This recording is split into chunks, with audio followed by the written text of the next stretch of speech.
Sai devotees ഓൺലൈനിലേക്ക് ഏവർക്കും സ്വാഗതം. സർവം കൃഷ്ണമയം.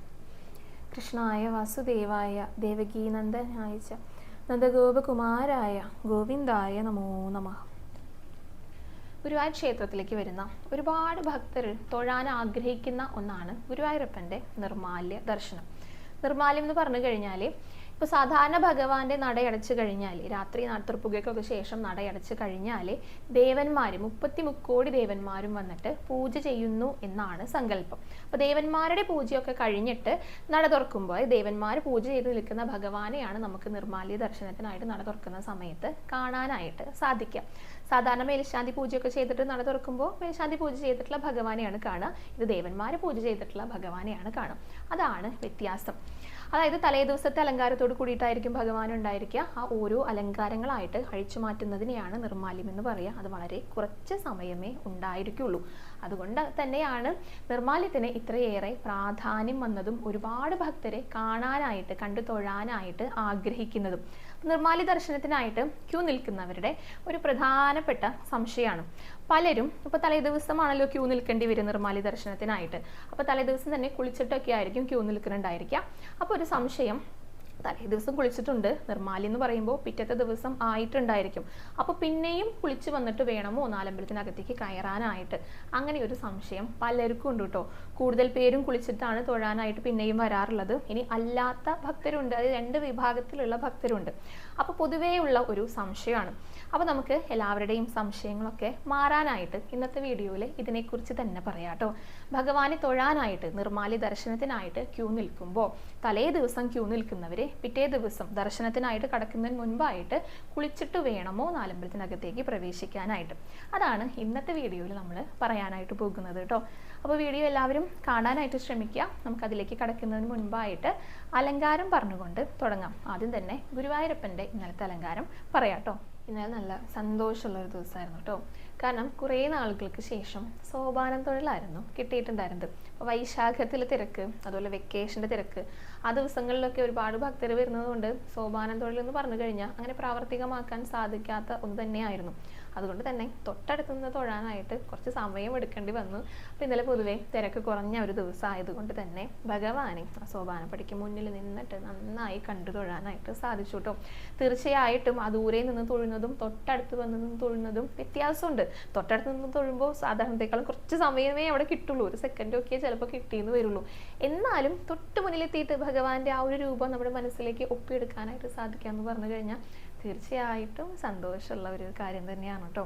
ഭഗവാൻ നല്ല സുന്ദരനായിട്ട് നല്ല സന്തോഷവാനായിട്ടാണ് നിൽക്കുന്നുണ്ടായിരുന്നത്. അത് ദൂരെ നിന്ന് തന്നെ കണ്ടിരുന്നു കേട്ടോ. ഓടക്കുഴലൊക്കെ ഇങ്ങനെ കയ്യിലെടുത്തിട്ട് ഓടക്കുഴൽ ഊതാനായിട്ടുള്ള ഒരു ഭാവത്തിൽ തയ്യാറായിട്ടാണ് ഭഗവാൻ നിൽക്കുന്നുണ്ടായിരുന്നത്. ആ കുഞ്ഞി കാലുകളൊക്കെ ഇങ്ങനെ പിണച്ച് വെച്ചിട്ടുണ്ട്. അപ്പം തന്നെ നമുക്ക് മനസ്സിലാക്കാമല്ലോ ഇനി അടുത്തത് ഓടക്കുഴൽ വായിക്കാനായിട്ടാണ് പോകുന്നത് എന്നുള്ളത്. അപ്പോൾ എല്ലാ ഭക്തരെയും സന്തോഷിപ്പിക്കാനായിട്ട് ഭഗവാന്റെ മുഖത്തും നല്ല സന്തോഷമൊക്കെ ഉണ്ടായിരുന്നു കേട്ടോ. അങ്ങനെ നല്ല സുന്ദരനായിട്ടുള്ള ഒരു കുഞ്ഞി കൃഷ്ണനായിട്ടായിരുന്നു ഭഗവാനെ ചാർത്തിയിട്ടുണ്ടായിരുന്നത്. 3 തിരുമുടിമാലകൾ ഉണ്ടായിരുന്നു ഭഗവാനെ. അതിൽ ഏറ്റവും മുകളിലുള്ളത് തെച്ചിയും തുളസിയും നന്ദ്യാർവട്ടും, ആ 3 നിറത്തിലും കോർത്തിട്ടുണ്ട്. പിന്നെ രണ്ടാമത്തെ തിരുമുടിമാലയിൽ മുഴുവനായിട്ട് തെച്ചിപ്പൂക്കളായിരുന്നു കേട്ടോ, ചുവന്ന നിറത്തിലുള്ള മാലയായിരുന്നു. പിന്നെ 3ാമത്തെ തിരുമുടിമാലയിൽ നന്ദ്യാർവട്ടം ഉണ്ട്, നടുക്ക് ഭാഗത്തായിട്ട് കുറച്ച് തെച്ചിയും കൂടെ കോർത്തിട്ടുണ്ട്. അങ്ങനെയുള്ള 3 തിരുമുടിമാലകൾ. 2 ഉണ്ടമാലകളുണ്ട് ഭഗവാൻ ചാർത്തിയതായിട്ട്. ദേഹത്തോട് ഇങ്ങനെ ചേർന്ന് കിടക്കുന്നതിൽ തെച്ചിയുണ്ട്, തുളസിയുണ്ട്, താമരയുടെ ഇതളുണ്ട്. പിന്നെ ഒരു ഉണ്ടമാലയിൽ നന്ദ്യാർവട്ടും തുളസിയും കൂടിയിട്ടാണ്. നന്ദ്യാർവട്ടം തുളസി ഇങ്ങനെ മാറി മാറി കോർത്തിരിക്കുക. ഭഗവാൻ നല്ല ചന്തത്തിൽ അണിയിച്ചൊരുക്കിയിട്ടുണ്ട്. പൊന്നിൻ കിരീടമൊക്കെ ചാർത്തി കൊടുത്തിട്ടുണ്ട്. നെറ്റിയിൽ ഗോപി തിലകമൊക്കെ ഉണ്ട്. കാതുപൂക്കൾ 2 വെച്ചിരിക്കണേ. അപ്പം അത്രയും സന്തോഷവാനായിട്ട് അങ്ങനെ ആ ഒരു നല്ല ഒരുക്കം കൂടിയിട്ട് ഭഗവാൻ ഒരു സന്തോഷം വരുമല്ലോ, അത് മുഖത്തുണ്ട് കേട്ടോ. 2 കാതുപൂക്കളാണ്. പിന്നെ കഴുത്തിലൊരു വളയം പോലത്തെ മാലയുണ്ട്. പിന്നെ ഒരു മാലയും കൂടി ഇട്ടിട്ടുണ്ട്. കൈവളകളും തോൾവളകളൊന്നും ഇന്നലെ ഞാൻ കണ്ടിരുന്നില്ല കേട്ടോ. അത്ര അടുത്ത് നിന്നിട്ടും എനിക്ക് കാണാൻ സാധിച്ചില്ല. അതെന്താണെന്ന് എനിക്കറിയില്ല. കാൽത്തളകളും അത് ഇന്നലെ കാണാനായിട്ട് പറ്റിയിരുന്നില്ല. ഓടക്കുഴൽ നല്ല ഭംഗിയിൽ ഇങ്ങനെ ചേർത്ത് പിടിച്ചിട്ടുണ്ട്. ഇപ്പോൾ തന്നെ ഞാൻ റെഡി ആയിട്ട് നിൽക്കുകയാണ്. എല്ലാവരും വന്നോളൂ, ഓടക്കുഴൽ വിളിക്കാൻ പോകുകയാണ് എന്ന് നമ്മളോടൊക്കെ പറയുന്ന ആ ഒരു ഭാവത്തിൽ. അരയിലേക്ക് ഇങ്ങനെയൊക്കെ കെട്ടിയിട്ടുണ്ട്, പട്ടുകോണൊക്കെ കൊടുത്തിട്ടുണ്ട്. ആ കുഞ്ഞി കാലുകൾ 2 ഇങ്ങനെ പിണച്ച് വെച്ചുകൊണ്ടാണ് കേട്ടോ ഭഗവാൻ ശ്രീലകത്ത് നിൽക്കുന്നുണ്ടായിരുന്നത്. അപ്പോൾ ആ ഓടക്കുഴൽ ഊതാൻ തയ്യാറായിട്ട് നിൽക്കുന്ന ഭഗവാനെ മനസ്സിൽ നന്നായിട്ട് ധ്യാനിച്ചോളൂ. ഭഗവാന്റെ ഓടക്കുഴൽ നാദം എല്ലാവർക്കും കേൾക്കാനായിട്ട് സാധിക്കട്ടെ കേട്ടോ. അതിനുള്ള അനുഗ്രഹവും ഭഗവാൻ നൽകട്ടെ. അപ്പോൾ നന്നായി പ്രാർത്ഥിച്ചോളൂ. ഭഗവാന്റെ പാദങ്ങളിലെ എല്ലാവരും ഒന്ന് നമസ്കരിച്ചോളൂ. ഗുരുവായൂരപ്പ ശരണം എന്നൊന്ന് കമൻറ്റ് ബോക്സിൽ രേഖപ്പെടുത്തിക്കോളൂ. അങ്ങനെ മുരളീധരനായിട്ടുള്ള ഉണ്ണിക്കണ്ണനെ തൊഴുത് നമസ്കരിച്ചിട്ട് നേരെ നമ്മളെത്തിയിരിക്കുന്നത് ഗണപതിയെ കാണാനായിട്ടാണ് കേട്ടോ. ഗണപതിയുടെ അലങ്കാരം കേമം എന്ന് തന്നെ വേണം പറയാനായിട്ട്. അത്ര ഭംഗിയുണ്ടായിരുന്നു കാണാനായിട്ട്. ഒരു പച്ച നിറത്തിൽ, നല്ല കടും പച്ച നിറത്തിലാണ് ഉടയാട ഉണ്ടായിരുന്നത്. അരയിൽ ഒരു മഞ്ഞ പട്ടുകൊണ്ട് ചുറ്റിയിട്ടുണ്ട്. പിന്നെ നെഞ്ചിൻ്റെ ഭാഗത്തായിട്ട് ഒരു ചുവന്ന പട്ടുകൊണ്ട്. അപ്പോൾ ഈ 3 നിറങ്ങളും കാണാനായിട്ട് കാഴ്ചയ്ക്കും ഭംഗിയുള്ള നിറങ്ങളാണല്ലോ. അതിൻ്റെയൊക്കെ ഒരു ഭംഗി ഉണ്ടായിരുന്നു കേട്ടോ. തുമ്പിയിൽ ഒരു സ്വർണ്ണപ്പൊട്ടുണ്ട്, 2 സൈഡിൽ പിന്നെയും സ്വർണ്ണപ്പൊട്ടുകളുണ്ട്, 2 മാലകൾ അണിഞ്ഞിട്ടുണ്ട്. അപ്പോൾ ആ ചുവന്ന പട്ടിന് മുകളിലായിട്ട് മാലയൊക്കെ അണിയുമ്പോൾ ഒരു പ്രത്യേക ഭംഗിയുണ്ട്. തോളുകളിൽ 2 തിലകം വെച്ചിട്ടുണ്ട്. അതിങ്ങനെ തിരിച്ചിട്ടാണ് വെച്ചിരിക്കുന്നത്. അവിടെ നിന്ന് അങ്ങോട്ട് ഒരു പ്രഭാവലയം പോലെ പൊട്ടുകളും അതേപോലെ തന്നെ പൂക്കളും തിലകങ്ങളും ഒക്കെ ആയിട്ട് ചാർത്തിയിട്ടുണ്ട് കേട്ടോ. നെറ്റിയിൽ തിലകം വെച്ചിട്ട് കിരീടം ചാർത്തിയിരിക്കുക തട്ടുകളായിട്ട്. അതിലെല്ലാം ചുവന്ന പട്ടുകൊണ്ട് ഇങ്ങനെ ഡിസൈൻ ചെയ്തിട്ടുണ്ട്. ഓരോ തട്ടുകളിലും സെപ്പറേറ്റ് ചെയ്തിട്ടുണ്ട്. നല്ല ഭംഗിയായിട്ടുള്ള അലങ്കാരം. അങ്ങനെ സുന്ദരനായിട്ടായിരുന്നു ഇന്നലെ ഗണപതി ഇരിക്കുന്നുണ്ടായിരുന്നു കേട്ടോ. അപ്പോൾ എല്ലാവരും ഗണപതിയുടെ ആ രൂപമൊക്കെ നന്നായി മനസ്സിൽ കണ്ടുകൊണ്ട് തൊഴുതു പ്രാർത്ഥിച്ചോളൂ. ഗണപതിക്ക് മുന്നിൽ എല്ലാവരും ഒന്ന് ഏത്തമിട്ടോളൂ. ഇനി ഭഗവതി അമ്മേനെ കാണാനായിട്ടാണ് പോകുന്നത് കേട്ടോ. ഭഗവതി അമ്മ ഇതിനേക്കാൾ മുന്നത്തെ ദിവസം ഒരു മുത്തശ്ശി ഭാവമാണെന്നല്ലേ പറഞ്ഞേ. അത്രയ്ക്ക് അങ്ങോട്ട് മുത്തശ്ശി ആയിട്ടില്ല, എന്നാലും അതേപോലെ തന്നെ ആയിട്ടായിരുന്നു തോന്നിയിട്ടുണ്ടായിരുന്നത്. നന്നായി ഇങ്ങനെ വായൊക്കെ തുറന്നിട്ട് ചിരിക്കുന്ന ആ ഒരു രീതിയിലായിരുന്നു ഭഗവതി ഇരിക്കുന്നുണ്ടായിരുന്നത്. ചുവന്ന നിറത്തിൽ തന്നെയായിരുന്നു ഉടയാട ഉണ്ടായിരുന്നത്. കഴുത്തിൽ 2 മാലകൾ അണിഞ്ഞിട്ടുണ്ട്. ഒരെണ്ണം പച്ച പാലയ്ക്ക, പിന്നെ ഒരു കാശുമാലയും കൂടി ഉണ്ട് കേട്ടോ. കാതിൽ പൊട്ടൊക്കെ വെച്ചിട്ട്, ഞാൻ പറഞ്ഞല്ലോ നന്നായിട്ട് ചിരിച്ചിട്ടാണ് ഭഗവതി ഇരിക്കുന്നത്. നെറ്റിയിൽ ഒരു പൊട്ടുണ്ട്, അതിന് മുകളിൽ ഒരു പൊട്ടുണ്ട്. പിന്നെ കിരീടം ഒന്നും ചാർത്തിയിട്ടില്ല കേട്ടോ. അതിന് മുന്നത്തെ ദിവസം പോലെ തന്നെ തെച്ചിയും തുളസിയും കൊണ്ട് ഒരു മാല അണിഞ്ഞിട്ടുണ്ട്. അത് ഈ ശിരസിന് മുകളിലൂടെ ആയിട്ടാണ് അണിഞ്ഞിരിക്കുന്നത്. നല്ല സന്തോഷവതിയായിട്ടിരിക്കുന്ന ഭഗവതി അമ്മയായിരുന്നു. അപ്പോൾ എല്ലാവരും ഭഗവതിയുടെ രൂപമൊക്കെ നന്നായി മനസ്സിൽ കണ്ടുകൊണ്ട് തൊഴുതു പ്രാർത്ഥിച്ചോളൂ കേട്ടോ. ഭഗവതി അമ്മയ്ക്ക് മുന്നിലും എല്ലാവരും ഒന്ന് നമസ്കരിച്ചോളൂ. ഇനി നമുക്ക് അയ്യപ്പനെയും കൂടെ ഒന്ന് തൊഴുതിട്ട് വരാം. അയ്യപ്പന് കറുപ്പ് നിറത്തിലാണ് ഉടയാട ഉണ്ടായിരുന്നത്. സ്വർണ്ണപ്പൂക്കൾ കൊണ്ടുള്ള പ്രിന്റുകളൊക്കെ ആയിട്ട് അരയിൽ ചുവന്ന പട്ടുകൊണ്ട് ചുറ്റിയിട്ടുണ്ട്. 2 മാലകളുണ്ട്. ഒരു സ്വർണ്ണ നിറത്തിലൊരു മാല, ചുവന്ന പട്ടുകൊണ്ട് വേറൊരു മാല, പിന്നെ സ്വർണ്ണപ്പൂക്കൾ കൊണ്ടും ഒരു മാലയൊക്കെ ഇങ്ങനെ തീർത്ത പോലെയുണ്ട് കേട്ടോ. നിറയെ സ്വർണ്ണപ്പൂക്കളാണ് നല്ല അലങ്കാരത്തിൽ. കാതുകളിൽ 2 സ്വർണ്ണപ്പൂക്കളാണ് വെച്ചിരിക്കുന്നത്. നെറ്റിയിൽ 2 വെച്ചിട്ടുണ്ട്. നന്നായിട്ട് ചിരിച്ചിരിക്കുന്ന അയ്യപ്പന് നല്ല സന്തോഷമുണ്ട്. കാരണം എല്ലാവരും ഇങ്ങനെ ഒരുങ്ങിയിരിക്കുകയാണ് ഭഗവാന്റെ ഓടക്കുഴൽ നാദം ഇങ്ങനെ കേൾക്കാൻ വേണ്ടിയിട്ട്. അപ്പോൾ ആ ഒരു സന്തോഷമാണ് എല്ലാവർക്കും മുഖത്തുണ്ടായിരുന്നത്. അയ്യപ്പൻ്റെ കിരീടം ഉണ്ട് കേട്ടോ, സ്വർണ്ണ നിറത്തിൽ ഒരെണ്ണം. അത് ശിരസിൽ ചൂടിയിട്ടുണ്ട്. അങ്ങനെ നല്ല സന്തോഷവാനായിട്ടിരിക്കുന്ന അയ്യപ്പനും ഭഗവതി അമ്മയും ഗണപതിയും ഒക്കെയാണ്. ഭഗവാനും നല്ല സന്തോഷത്തിലാണ്. അപ്പോൾ എല്ലാവരും അയ്യപ്പൻ്റെ ആ രൂപമൊക്കെ നന്ന മനസ്സിൽ കണ്ടുകൊണ്ട് തൊഴുതു പ്രാർത്ഥിച്ചോളൂ കേട്ടോ. അയ്യപ്പന് മുന്നിലും എല്ലാവരും ഒന്ന് നമസ്കരിച്ചോളൂ. അപ്പോൾ ഇനി നമുക്ക് നമ്മുടെ ഇന്നത്തെ പ്രധാന വിഷയത്തിലേക്ക് വരാട്ടോ. നിർമാല്യം തൊഴാനായിട്ട് ക്യൂ നിൽക്കുന്ന സമയത്ത്, തലേ ദിവസമായിരിക്കും ക്യൂ നിന്നിട്ടുണ്ടായിരിക്കുക. നിർമാല്യമാവുമ്പോഴേക്കും പിറ്റത്തെ ദിവസമായിട്ടുണ്ടായിരിക്കും. അപ്പോൾ അതുകൊണ്ട് തന്നെ ക്യൂവിൽ നിൽക്കുന്നവർ തലേദിവസം കുളിച്ച് നിൽക്കുന്നവരാണെങ്കിൽ കൂടെ പിറ്റത്തെ ദിവസം കുളിച്ചിട്ട് വേണമോ നാലമ്പലത്തിനകത്തേക്ക് പ്രവേശിക്കാനായിട്ട് എന്നാണ് ചോദ്യം കേട്ടോ. അപ്പോൾ ഇതൊരു ഭക്ത ചോദിച്ച ഒരു ചോദ്യമാണ്. ദൈവിക് ദർശൻ എന്ന് പറഞ്ഞിട്ടുള്ള ഒരു ID നിന്ന് വന്നിട്ടുള്ള ഒരു ചോദ്യമാണ്. അവർ ചോദിച്ചിരിക്കുന്നത് വിഷുവിന് നിൽക്കേണ്ട കാര്യമാണ്. അതായത് വിഷുവിനെ നമ്മൾ ക്യൂ നിൽക്കുകയാണ് വിഷുക്കണി ദർശനത്തിനായിട്ട്. അപ്പോൾ തലേദിവസമല്ലേ ക്യൂ നിൽക്കുക. വിഷുക്കണി ദർശനം എന്ന് പറഞ്ഞാൽ പിറ്റത്തെ ദിവസമാണ്. അപ്പോൾ നമ്മൾ കുളിക്കാതെയാണല്ലോ ക്ഷേത്രത്തിനകത്തേക്ക്, അതായത് നാലമ്പലത്തിനകത്തേക്ക് പ്രവേശിക്കുക. അങ്ങനെ കയറുന്നത് തെറ്റായിട്ടുള്ള ഒരു കാര്യമല്ലേ, ശരിയല്ലല്ലോ. അതിനെക്കുറിച്ചൊന്ന് പറഞ്ഞു തരുമോ എന്നാണ് ചോദിച്ചിരിക്കുന്നത്. അത് വിഷുവിനെ പറ്റിയിട്ടാണ് ചോദിച്ചത്. പക്ഷെ എല്ലാ ദിവസവും ഗുരുവായൂർ ക്ഷേത്രത്തിൽ നടക്കുന്ന ഒരു കാര്യമാണ് നിർമാല്യ ദർശനം എന്ന് പറയുന്നത്. അപ്പോൾ നമുക്ക് പൊതുവായിട്ട് അതിനെക്കുറിച്ച് പറയാം എന്നാണ് വിചാരിക്കുന്നത് കേട്ടോ. ശരിക്കും പറഞ്ഞു കഴിഞ്ഞാൽ നമ്മൾ തലേ ദിവസമാണ് ക്യൂ നിൽക്കുന്നത്. നിർമാല്യം പിറ്റത്തെ ദിവസമാണ്. അപ്പോൾ പിറ്റത്തെ ദിവസം നമ്മൾ ക്ഷേത്രത്തിനകത്തേക്ക് പ്രവേശിക്കുമ്പോൾ തീർച്ചയായിട്ടും കുളിച്ചിട്ട് വേണം കയറാനായിട്ട് എന്ന് തന്നെയാണ് പറയാറുള്ളത് കേട്ടോ. അങ്ങനെ കുളിച്ചിട്ട് തൊഴുന്ന നിരവധി പേരുണ്ട്. അതാ ഞാൻ പറഞ്ഞ 2 വിഭാഗം ആളുകളുണ്ട്. തലേ ദിവസം കുളിച്ച് റെഡിയായിട്ട് വന്ന് നിൽക്കും, പിന്നെ ഉറങ്ങില്ല, എന്നിട്ട് പിറ്റേ ദിവസം ഭഗവാനെ ദർശിച്ചിട്ട് പോരും. ചിലരെങ്ങനെയാണ് ചെയ്യുക, തലേ ദിവസം ഇതേപോലെ വന്ന് നിൽക്കും. ഉറങ്ങുന്നവരുണ്ടായിരിക്കും, ഉറങ്ങാത്തവരുണ്ടായിരിക്കും. എങ്ങനെയാണെങ്കിലും പിറ്റേ ദിവസം കുളിച്ചിട്ട് ക്ഷേത്രത്തിലേക്ക് കയറുന്നവരുണ്ട്. ഇപ്പോൾ നമുക്ക് കൂടെ ഒരാളായിട്ടാണ് വന്നതെന്ന് വിചാരിക്കുക. നമ്മുടെ കൂട്ടുകാർ, ഫ്രണ്ട്സ് ആരെങ്കിലും അല്ലെങ്കിൽ ബന്ധുക്കൾ ആരെങ്കിലും ഒക്കെ ആയിട്ടാണ് വന്നതെങ്കിൽ, ഒന്നിൽ കൂടുതൽ പേര്, 1-2 പേര് വന്നിട്ടുണ്ടെങ്കിൽ ഒരാൾ ക്യൂവിൽ നിൽക്കും. കാരണം സ്ഥലം പോകാൻ പാടില്ലല്ലോ. ഒരാൾ ക്യൂവിൽ നിൽക്കും, എന്നിട്ട് മറ്റേ ആൾ പോയിട്ട് കുളിച്ചിട്ട് വരും. വന്നു കഴിഞ്ഞാൽ അടുത്ത ആൾ പോയിട്ട് കുളിച്ചിട്ട് വരും. ഇനിയിപ്പോൾ ബന്ധുക്കളൊന്നും അല്ലാതെയാണ് വന്നതെങ്കിൽ കൂടിയിട്ട് ആ ക്യൂവിലെത്തിക്കഴിഞ്ഞാൽ പിന്നെ സംസാരം കൊണ്ട് ചിലപ്പോൾ ബന്ധുക്കളെ പോലെയൊക്കെ ആയിട്ടുണ്ടായിരിക്കും, ഫ്രണ്ട്സ് ആയിട്ടുണ്ടായിരിക്കും വളരെ കുറച്ച് സമയം കൊണ്ട് തന്നെ. അപ്പം അങ്ങനെയുള്ളവർ പറയും ആദ്യം എന്നാൽ ശരി നിങ്ങൾ ഇവിടെ നിന്നോളൂ, ഞാൻ കുളിച്ചിട്ട് വരാം, ഞാൻ വന്നിട്ട് നിങ്ങൾക്ക് പോയി കുളിക്കാമല്ലോ. അങ്ങനെ ഒന്ന് കമ്പനിയൊക്കെ ആയിട്ടുണ്ടായിരിക്കും. അങ്ങനെ കുളിച്ചിട്ട് വരുന്നുണ്ട്. അങ്ങനെ എങ്ങനെയാണെങ്കിലും കുളിച്ചതിന് ശേഷം വേണം ഭഗവാനെ ദർശിക്കാനായിട്ട് പോകാൻ എന്ന് തന്നെയാണ് പറയാറുള്ളത് കേട്ടോ. പിന്നെ ചിലരാകട്ടെ ഇത് അറിയാത്തത് കൊണ്ടായിരിക്കാം ചിലരൊന്നും കുളിക്കാറില്ല. അപ്പോൾ പറയുന്ന ഒരു ന്യായം എന്താണെന്ന് വെച്ച് കഴിഞ്ഞാൽ തലേ ദിവസം കുളിച്ചിട്ടാണ് വരുന്നത്, പിന്നെ ഉറങ്ങുന്നില്ല, ഉറങ്ങാതെയാണ് ഇരിക്കുന്നത്, അതുകൊണ്ട് തന്നെ കുളിച്ചില്ലെങ്കിൽ വിരോധമില്ല എന്ന് പറയുന്നവരുണ്ട്. സത്യത്തിൽ നമ്മൾ ക്യൂവിലേക്ക് അങ്ങോട്ട് കയറി അതായത് പ്രവേശിച്ചു കഴിഞ്ഞാൽ ഭഗവാന്റെ നാമങ്ങൾ ജപിച്ചുകൊണ്ട് ഇരിക്കണം. അങ്ങനെ തന്നെ ഇരിക്കുന്ന നിരവധി പേരുണ്ട് കേട്ടോ. അങ്ങനെ ചെയ്യണം എന്ന് തന്നെയാണ് പറയുക. എന്നിട്ട് ഭഗവാനെ കാണുന്നത് വരെ എപ്പോഴാണാവോ ഭഗവാനെ കാണാനായിട്ട് തരപ്പെടുക, ഗുരുവായൂരപ്പൻ എപ്പോഴാണാവോ ദർശിക്കാനായിട്ട് സാധിക്കുക, അങ്ങനെയുള്ള ഭഗവാനെ കുറിച്ച് മാത്രമുള്ള ചിന്തയിൽ മുഴുകിയിരിക്കണം എന്നാണ് പറയുക. അപ്പം അങ്ങനെ ഇരിക്കുമ്പോൾ നമ്മൾ ഉറങ്ങാതെ ആയിരിക്കും ഇരിക്കുന്നുണ്ടായിരിക്കാം. അപ്പോൾ കുളിച്ചില്ലെങ്കിലും കുഴപ്പമില്ല, കാരണം ഉറങ്ങുന്നില്ലല്ലോ. അങ്ങനെ ഒരു ന്യായം അത് ഉണ്ടാക്കി വെച്ചിരിക്കുക, നമ്മുടെ മനുഷ്യരുടെ ഒരു സൗകര്യത്തിന് വേണ്ടിയിട്ട് ഉണ്ടാക്കി വെച്ചിരിക്കുന്ന ഒരു പ്രമാണം എന്ന് തന്നെ വേണം പറയാനായിട്ട് കേട്ടോ. അതായത് ഉറങ്ങിയിട്ടില്ലെങ്കിൽ, ഉറക്കം വന്നിട്ട് ഉറങ്ങിയിട്ടില്ലെങ്കിൽ പിന്നെ കുളിക്കണ്ട എന്നുള്ളത്.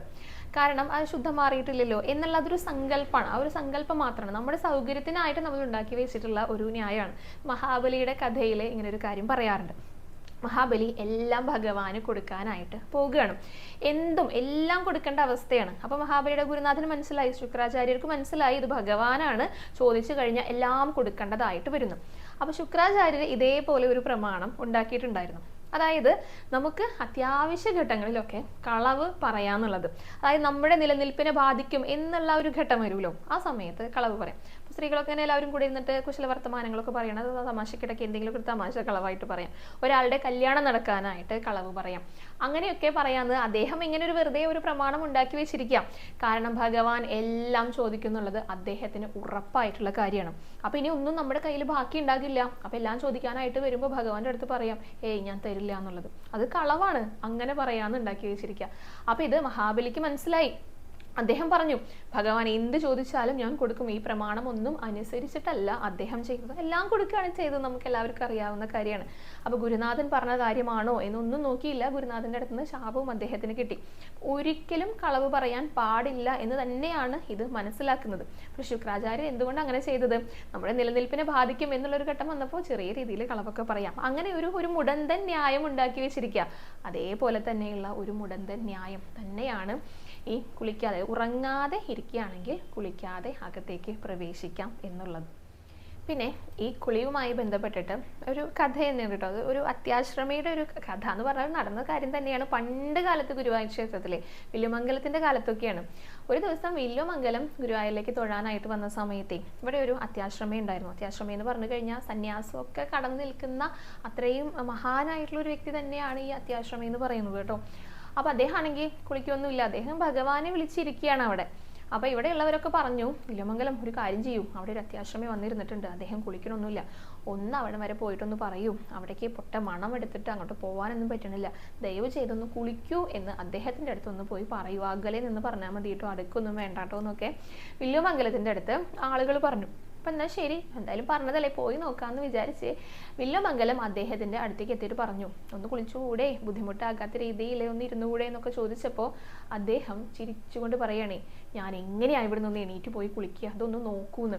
ഇപ്പൊ വില്ലുമംഗലം നോക്കിയപ്പോൾ എന്താ, ഭഗവാൻ ഇദ്ദേഹത്തിന്റെ മടിയിലിരുന്നിട്ട് ഇദ്ദേഹത്തിന്റെ താടി പിടിച്ച് വലിക്കണു, മുറി പിടിച്ച് വലിക്കണു, ഇതെല്ലാം കൂടെ കൂട്ടി കെട്ടിയിടണു, തോളത്ത് കയറിയിരിക്കണു, കളിച്ചുകൊണ്ടിരിക്കുക നമ്മുടെ ആള്. വില്ലുമംഗലത്തിന് അപ്പോഴാണ് കാര്യം മനസ്സിലായത്. അത്യാശ്രമി പറഞ്ഞു ഇദ്ദേഹം ഈ മടിയിൽ നിന്നൊന്ന് ഇറങ്ങിപ്പോയാലല്ലേ എനിക്കൊന്ന് എണീറ്റ് പോയി കുളിക്കാനായിട്ട് സാധിക്കുള്ളൂ എന്നാണ് ആ അത്യാശ്രമി ചോദിക്കുന്നുണ്ടായിരുന്നത്. നമ്മളും അങ്ങനെ തന്നെ, നമ്മുടെ കയ്യിൽ ചെറിയ കുട്ടികളുണ്ടെങ്കിൽ ഈ കുട്ടികളെ ആരെങ്കിലും ഒന്ന് പിടിച്ചാലല്ലേ നമുക്ക് ആ ജോലി എന്തെങ്കിലും അല്ലെങ്കിൽ ഒന്ന് കുളിക്കാൻ പോലും പോയിട്ട് വരാനായിട്ട് സാധിക്കുള്ളൂ. അത് കേട്ടപ്പോൾ വില്ലുമംഗലത്തിന് മനസ്സിലായി, വേഗം അവിടെ നമസ്കരിച്ചു. ഈ അത്യാശ്രമിയുടെ കാര്യം നോക്കൂ, ഭഗവാൻ അദ്ദേഹത്തിന്റെ കൂടെയുണ്ട്, അദ്ദേഹത്തിന് കുളിച്ചില്ലെങ്കിലും കുഴപ്പമില്ല. അതിന്റെ കാരണം എന്താ, ഭഗവാൻ അദ്ദേഹത്തിന്റെ കൂടെ തന്നെ ഉണ്ട്. നമ്മളും ആ ഒരു നിലയിലേക്ക് വലുതാകുകയാണെങ്കിൽ, ആ ഒരു നിലയിലേക്ക് എത്തിച്ചേരുകയാണെങ്കിൽ പിന്നെ കുളിക്കണം എന്നൊന്നും നിർബന്ധമില്ല. പക്ഷെ നമ്മൾ ആരും അങ്ങനെയുള്ളവരല്ല. നമ്മളൊക്കെ ഭക്തിയുടെ അല്ലെങ്കിൽ ആ ഒരു കാര്യത്തിൽ എല്ലാവരും വളരെ താഴെയാണ്. ഭക്തിയൊക്കെ അളക്കേണ്ടത് അത് ഭഗവാന്റെ കയ്യിലാണ് അതിൻ്റെ അളവുകോൽ എന്ന് പറയാറുണ്ടല്ലോ. നമ്മളൊന്നും ഭക്തരേ അല്ല എന്ന് തന്നെ വേണം പറയാനായിട്ട്. ഭഗവാനെ ഇഷ്ടപ്പെടുന്ന, ഭഗവാന്റെ ആരാധകരെന്ന് വേണം പറയാനായിട്ട്. അപ്പോൾ ആ ഒരു നിലയിലേക്ക് എത്താത്ത നമ്മളെല്ലാവരും കുളിച്ചുകൊണ്ട് തന്നെ വേണം ഭഗവാന്റെ അടുത്തേക്ക് പോകാനായിട്ട്. അപ്പോൾ നമ്മുടെ സൗകര്യത്തിനായിട്ട് ഉണ്ടാക്കിയിട്ടുള്ള ഒരു നിയമം അങ്ങനെ തന്നെ വേണം. ഒരു മുടന്തൻ ന്യായം, ആ ഒരു വാക്ക് ഞാൻ പിന്നെയും ആവർത്തിച്ച് പറയാണ് കേട്ടോ. അങ്ങനെ ഉണ്ടാക്കിയിട്ടുള്ള ഒരു ന്യായമാണ് ഉറങ്ങിക്കഴിഞ്ഞാൽ കുളിക്കണ്ട എന്നുള്ളത്. ഇനിയിപ്പോൾ അയ്യോ ഇത്രയും നാൾ ഞാൻ അങ്ങനെയാണല്ലോ പോയത്, അങ്ങനെയൊന്നും ഒരാളും വിചാരിക്കണ്ട കേട്ടോ. ഇതെല്ലാം ഭഗവാൻ നമ്മുടെ മനസ്സിൻ്റെ ആ ഭക്തി, ഭഗവാൻ നമ്മുടെ മനസ്സിൻ്റെ ആ ഒരു ശുദ്ധം, അതാണ് നോക്കുക. നമ്മുടെ ശരീരത്തിൻ്റെ നോക്കുന്നതിനേക്കാൾ കൂടുതൽ മനസ്സിൻ്റെയാണ് നോക്കുക. അപ്പോൾ മനസ്സ് എല്ലാം തികഞ്ഞതാണ്, ഭഗവാൻ ഇഷ്ടപ്പെടുന്നതാണെങ്കിൽ പിന്നെ ഒന്നും ഒരു കുഴപ്പമില്ല. അതാണ് അത്യാശ്രമയ്ക്ക് ഉണ്ടായിട്ടുള്ള ആ ഒരു കാര്യം. അപ്പോൾ എന്തായാലും ഗുരുവായൂർ എന്ന് പറഞ്ഞുള്ള ഒരു മഹാക്ഷേത്രം, അതിനെ വെച്ച് നോക്കുമ്പോൾ സാധാരണ കുട്ടിയമ്പലങ്ങൾ പോലെയല്ല. അവിടെ നമുക്ക് കുളിച്ചുകൊണ്ട് ഏത് സമയത്ത് വേണമെങ്കിൽ പോകാം. നേരത്തെ പോയിട്ട് ക്യൂ നിൽക്കേണ്ട ആവശ്യമൊന്നുമില്ല നിർമ്മാല്യ ദർശനത്തിനായിട്ട്. പക്ഷേ ഗുരുവായൂർ പോലെയുള്ള ഒരു ക്ഷേത്രത്തിൽ ചിലപ്പോൾ നമ്മൾ എത്തിപ്പെട്ട് കഴിഞ്ഞാൽ, നിർമ്മാല്യ ദർശനത്തിനായിട്ട് ക്യൂ നിന്ന് കഴിഞ്ഞാൽ ഭഗവാനെ കാണാനായിട്ട് തരപ്പെടണം. എങ്ങനെയെങ്കിലും നിർമ്മാല്യത്തിനായിട്ട് അകത്തേക്ക് എത്തണം, ആ സമയത്ത് എത്തണം, അങ്ങനെ മാത്രമേ ചിന്തിക്കുള്ളൂ. അപ്പോൾ ചിലപ്പോഴൊന്നും ഈ പറഞ്ഞ കാര്യങ്ങളൊന്നും ചെയ്യാനായിട്ട് സാധിച്ചു എന്നൊന്നും വരില്ല. നമുക്ക് നിർബന്ധിക്കാനും പറ്റില്ല പലരെയും. അങ്ങനെയുള്ള അവസ്ഥയിലുള്ളവരൊക്കെ ഉണ്ടായിരിക്കും. അപ്പൊ നിർബന്ധിക്കാൻ പറ്റില്ല. അപ്പൊ നിർബന്ധിച്ച് ചെയ്യേണ്ട കാര്യമൊന്നുമല്ല. ഇപ്പോൾ കുളിക്കുക എന്നൊക്കെ പറയുമ്പോഴേ ശരിക്കും കുളി തന്നെ 5 തരത്തിലുണ്ടെന്നാ പറയാം. സ്നാനം പഞ്ചവിധം എന്ന് പറയും. അതായത് എണ്ണയൊക്കെ തേച്ച്, അത് ശിരസിലും ദേഹത്തുമൊക്കെ എണ്ണയൊക്കെ തേച്ച് നന്നായിട്ടുള്ള നല്ലൊരു കുളി, അതൊരു തരത്തിലുള്ള കുളിയാണ്. പിന്നെ എണ്ണയൊന്നും തേക്കാതെ തലയിൽ മാത്രം എണ്ണ തേച്ചുകൊണ്ട് പെട്ടെന്നൊരു കുളി കഴിഞ്ഞിട്ട് വരും, അതാണ് രണ്ടാമത്തെ കുളി.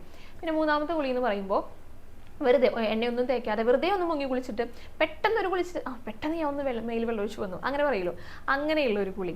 പിന്നെ ഒരു കുളിയാണ് തലയൊന്നും നനയ്ക്കാതെ ദേഹം മാത്രമുള്ള കഴുകൽ, മേല് കഴുകൽ എന്ന് പറയും, അങ്ങനെയുള്ള ഒരു കുളി. പിന്നെ ഒരു കുളിയാണ് കാലും മുഖവും കൈയും ഒക്കെ കഴുകിയിട്ടുള്ള ആ ഒരു കുളി. ഇതൊക്കെ കുളികൾ തന്നെയാണ്. ഇതിലേതെങ്കിലുമൊക്കെ ഒന്ന് ചെയ്യാം. ഇതിൽ അവസാനം പറഞ്ഞിട്ടുള്ള കുളികൾ എന്ന് പറയുമ്പോൾ വയ്യാതിരിക്കുന്നവർ, ആരോഗ്യ പ്രശ്നങ്ങളൊക്കെ ഉള്ളവർക്കുള്ളതാണ്. അവർക്ക് ഇത്രേ എനിക്ക് പറ്റിയുള്ളൂ ഭഗവാനെ എന്ന് പറഞ്ഞിട്ട് ചെയ്താലും മതി. പക്ഷേ ക്യൂ നിൽക്കാനായിട്ട് ആരോഗ്യമുള്ളവർക്ക് കുളിച്ചിട്ട് വരാനായിട്ട് എന്തെങ്കിലും ബുദ്ധിമുട്ടുണ്ടോ? ഒരു ബുദ്ധിമുട്ടുമില്ല.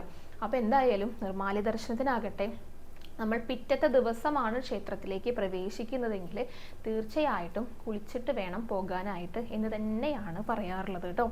പിന്നെ ചില ബുദ്ധിമുട്ടുകൾ, അങ്ങനെയുള്ള സാങ്കേതിക പ്രശ്നങ്ങൾ അങ്ങനെയൊക്കെ പറയുമല്ലോ, അങ്ങനെയൊക്കെ പറയുന്നത് കൊണ്ടാണ് ഇങ്ങനെയൊരു ന്യായം, ഉറങ്ങിയില്ലെങ്കിൽ കുളിക്കണ്ട എന്നൊരു നിയമം ഉണ്ടാക്കിയിരിക്കുന്നത്. അത് ഭക്തർ തന്നെ അവരവരുടെ സൗകര്യത്തിന് വേണ്ടിയിട്ട് ഉണ്ടാക്കി വെച്ചിട്ടുള്ള കുറച്ച് കാര്യങ്ങളാണ് കേട്ടോ. അപ്പോൾ അത് ഏതാണോ അനുസരിക്കേണ്ടത്, ഏതാണോ നമുക്ക് ഫോളോ ചെയ്യേണ്ടത്, അതിനനുസരിച്ച് ചെയ്യാം. എല്ലാം ഓരോരുത്തരുടെയും മനസ്സിൽ നിന്ന് വരേണ്ട കാര്യങ്ങളാണല്ലേ. ഒരാളും നമ്മളിപ്പോൾ തല്ലി പഴിപ്പിക്കേണ്ട കാര്യങ്ങളല്ല, അല്ലെങ്കിൽ നിർബന്ധമായിട്ട് ചെയ്യിപ്പിക്കേണ്ട കാര്യങ്ങളല്ല. അപ്പോൾ അത് ഏതാണ് ഉചിതം എന്ന് മനസ്സിലാക്കിയിട്ട് വേണം പ്രത്യേകിച്ച് ഇങ്ങനെയുള്ള കാര്യങ്ങൾ നമ്മൾ ചെയ്യാനായിട്ട്. അപ്പോൾ അത് ഓരോരുത്തരും ഏതാണ് നല്ലത് എന്ന് മനസ്സിലാക്കുക. ഞാൻ പറഞ്ഞു എന്നേ ഉള്ളൂ, 2 അഭിപ്രായങ്ങൾ ഉള്ളത് കൊണ്ട് പറഞ്ഞു എന്നേ ഉള്ളൂ കേട്ടോ. അതുകൊണ്ട് ഞാൻ ഇങ്ങനെ പറഞ്ഞതുകൊണ്ട് ഇങ്ങനെ ചെയ്യണം, അല്ലെങ്കിൽ ഞാൻ ഇതിനെ തെറ്റായിട്ട് പറഞ്ഞു അതുകൊണ്ട് അത് വലിയ തെറ്റാണ്, അങ്ങനെയൊന്നും ഒരിക്കലും ഒരാളും ചിന്തിക്കാനായിട്ട് പാടില്ല. നമ്മൾ മനസ്സുകൊണ്ട് ചിന്തിക്കുക ഏതാണ് ഉചിതം, അതിനനുസരിച്ച് നമ്മൾ ചെയ്യുക. എന്താണെങ്കിലും ഭഗവാനെ പ്രാർത്ഥിക്കുക. ഭഗവാൻ നല്ല മനസ്സാണ് ഏറ്റവും കൂടുതൽ നോക്കുന്നത്, പിന്നെയൊക്കെ അതിൻ്റെ പുറത്താണ്. അപ്പോൾ ഓരോരുത്തരും ഉചിതമായിട്ടുള്ളത് ചെയ്തോളൂ കേട്ടോ. ഇനി ഉദയകുമാർ എന്നൊരു ഭക്തൻ ചോദിച്ച ചോദ്യമാണ് കേട്ടോ. റോപ്പ് ഓഫറിങ്ങിന്, അതായത് കയറ് സമർപ്പിക്കാനായിട്ട് അത് റെസീറ്റ് ആക്കേണ്ടത് എവിടെയെന്നാണ് ചോദിച്ചിരിക്കുന്നത്. എല്ലാവർക്കും അറിയുന്ന ഒരു കാര്യം തന്നെയായിരിക്കുമല്ലേ, പക്ഷെ അദ്ദേഹത്തിന് അത് അറിയുന്നില്ല കേട്ടോ. അതുകൊണ്ടാണ് പറഞ്ഞു കൊടുക്കുന്നത്. കയറ് സമർപ്പിക്കാനായിട്ട് പ്രാരാബ്ധങ്ങൾ ഒക്കെ തീരാൻ വേണ്ടിയിട്ട്, ശ്വാസകോശ സംബന്ധമായിട്ടുള്ള അസുഖങ്ങളൊക്കെ മാറാൻ വേണ്ടിയിട്ടാണ് കയറൊക്കെ കൊണ്ടുവന്ന് സമർപ്പിക്കുക. അത് നമുക്ക് പുറമേ നിന്ന് കടയിൽ നിന്ന് വാങ്ങിക്കൊണ്ടുവന്നിട്ട് സമർപ്പിക്കാം കേട്ടോ. റെസീറ്റ് ആക്കിയിട്ട് ചെയ്യേണ്ട ഒരു വഴിപാടല്ല ഇത്. ഭക്തർ സ്വയം കൊണ്ടുവന്നിട്ട് സമർപ്പിക്കുന്ന ഒരു വഴിപാടാണ്. ഇപ്പോൾ പുറത്തുനിന്ന് വാങ്ങാനായിട്ട് നമുക്ക് പറ്റിയില്ല, കിട്ടിയില്ല, അങ്ങനെയൊക്കെ ആണെങ്കിൽ എന്ത് ചെയ്യണം? ഇവിടെ ഓൾറെഡി സമർപ്പിച്ചിട്ടുള്ള കയറുകൾ ഉണ്ടായിരിക്കും. അത് അവിടെ ചെന്ന് കഴിഞ്ഞാൽ അവരോട് പറയുക അതൊന്ന് എടുത്തു തരൂ, ഒന്ന് സമർപ്പിക്കാനാണെന്ന് പറഞ്ഞു കഴിഞ്ഞാൽ അവിടുത്തെ ജീവനക്കാർ അത് എടുത്തു തരും. നന്നായിട്ട് പ്രാർത്ഥിക്കുക, അവിടെ തന്നെ സമർപ്പിക്കുക, യഥാശക്തി ഒരു തുക ഭണ്ഡാരത്തിൽ സമർപ്പിക്കുക. ഇത്രയേ ചെയ്യണ്ടൂ കേട്ടോ. വളരെ എളുപ്പമാണ്. റെസീറ്റ് ആക്കിയിട്ട് ചെയ്യേണ്ട ഒരു വഴിപാടല്ല കയറ് സമർപ്പണം. അപ്പോൾ ഇത്രയൊക്കെ കാര്യങ്ങളാണ് നമ്മൾ ഇന്നത്തെ വീഡിയോയിൽ ഉൾക്കൊള്ളിച്ചിരിക്കുന്നത് കേട്ടോ. തീർച്ചയായിട്ടും എല്ലാവർക്കും ഉപകാരപ്രദമാകുന്ന ഒരു കാര്യം തന്നെയായിരിക്കും. ഞാൻ പിന്നെയും ആവർത്തിച്ച് പറയണു, ഇത്രയും നാളും ഞാൻ ഇങ്ങനെയല്ലേ ഭഗവാനെ തൊഴുതത് എന്ന് ഒരാളും സങ്കടപ്പെടേണ്ട ആവശ്യമില്ല കേട്ടോ. ഗുരുവായൂരപ്പൻ എല്ലാവരെയും സന്തോഷിപ്പിക്കാനിരിക്കുന്നതാണ്. നമുക്ക് തെറ്റുകൾ ചിലപ്പോൾ അറിയാതെ സംഭവിക്കുന്ന കാര്യങ്ങളൊക്കെ ആയിരിക്കും. അത് എവിടെ നിന്നെങ്കിലും, എനിക്കിപ്പോൾ നമ്മുടെ ഗുരുനാഥര്, ഗുരുസ്ഥാനീയര്, പഴയ ആളുകൾ ഇവരൊക്കെ പറഞ്ഞു തന്നിട്ടുള്ള കാര്യങ്ങളാണ്. അപ്പോൾ അങ്ങനെയുള്ള കാര്യങ്ങളാണ് ഇവിടെ ചാനലിലും വന്നിട്ട് പറയണത്. അപ്പോൾ അത് എല്ലാവരും മനസ്സിലാക്കുക. അത് അറിവിലേക്കായിട്ട് പറഞ്ഞു തരുന്നതാണ്. പിന്നെ അത് പ്രാവർത്തികമാക്കണമെന്നുള്ളത് ഓരോരുത്തരുടെയും മനസ്സിൽ തോന്നിപ്പിക്കുന്ന കാര്യങ്ങളാണ് കേട്ടോ. അപ്പോൾ എന്തായാലും കാര്യങ്ങൾ പറഞ്ഞത് എല്ലാവർക്കും മനസ്സിലായിട്ടുണ്ടെന്ന് വിചാരിക്കണം. നമ്മുടെ ഇന്നത്തെ വീഡിയോയും ഇവിടെ അവസാനിക്കുകയാണ്. കഴിഞ്ഞ 2 ദിവസത്തെ നാമജപം ഉണ്ടായിരുന്നു. 3,24,723 നാമങ്ങളാണ് കേട്ടോ ഭഗവാന്റെ തൃപ്പാദങ്ങളിൽ കഴിഞ്ഞ 2 ദിവസം സമർപ്പിക്കാനായിട്ട് സാധിച്ചത്. നന്നായി തന്നെ നാമം ജപിച്ചോളൂ. എല്ലാവരുടെയും കൂടെ ഭഗവാൻ ഉണ്ടാകട്ടെ. എല്ലാവരുടെയും ആഗ്രഹങ്ങളെല്ലാം ഭഗവാൻ നടത്തി തരട്ടെ കേട്ടോ. എല്ലാവരുടെയും ബുദ്ധിമുട്ടുകളും ഭഗവാൻ മാറ്റിത്തരട്ടെ. അപ്പോൾ ഇനി നമുക്ക് നാളത്തെ വീഡിയോയിൽ കാണാം. ഇന്ന് തൊഴാൻ പോയ വിശേഷങ്ങൾ, അലങ്കാരങ്ങളൊക്കെ ആയിട്ട്. ഹരേ കൃഷ്ണ, ഹരേ ഗുരുവായൂരപ്പ.